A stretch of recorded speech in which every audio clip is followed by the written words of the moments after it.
एक समय की बात है, पौराणिक कथाओं के अनुसार भद्रावती नदी के किनारे राजा संकेतमान का शासन था। उनकी पत्नी का नाम शैव्या था। राजा के पास सभी प्रकार की समृद्धि थी और राज्य में धन धान्य की कोई कमी नहीं थी। प्रजा भी सुखी थी, लेकिन राजा को एक गहरी चिंता थी कि उनकी कोई संतान नहीं थी। इस कारण वह हमेशा दुखी रहते थे। राजा अपनी प्रजा के कल्याण के प्रति सजग थे, लेकिन संतान की अनुपस्थिति ने उन्हें निराश कर दिया। वह आत्महत्या के विचारों में डूबने लगे। पुत्र की प्राप्ति के लिए उन्होंने यज्ञ किया, लेकिन देवताओं का आशीर्वाद भी नहीं मिला। अंततः राजा वन की ओर चल पड़े। वन में घूमते हुए वह एक सरोवर के पास पहुंचे, जहां मेढक अपने बच्चों के साथ खेल रहे थे, जिसे देखकर राजा का मन और भी उदास हो गया। तभी उन्होंने एक मुनि का आश्रम देखा।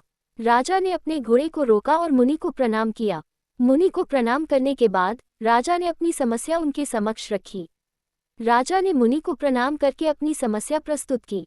मुनि ने उन्हें पुत्र की इच्छा के लिए किए जाने वाले व्रत, जिसे पुत्रदा एकादशी कहा जाता है, के बारे में जानकारी दी। उन्होंने कहा कि यदि राजा इस व्रत का पालन करें और रात्रि जागरण करें, तो निश्चित रूप से उन्हें संतान प्राप्त होगी। इसके बाद राजा को एकादशी व्रत के महत्व के बारे में विस्तार से समझाया गया। राजा ने विधिपूर्वक एकादशी का व्रत संपन्न किया और निर्धारित समय पर व्रत का पालन किया। इसके पश्चात रानी ने कुछ समय बाद गर्भ धारण किया और 9 महीने के उपरांत एक सुंदर पुत्र को जन्म दिया।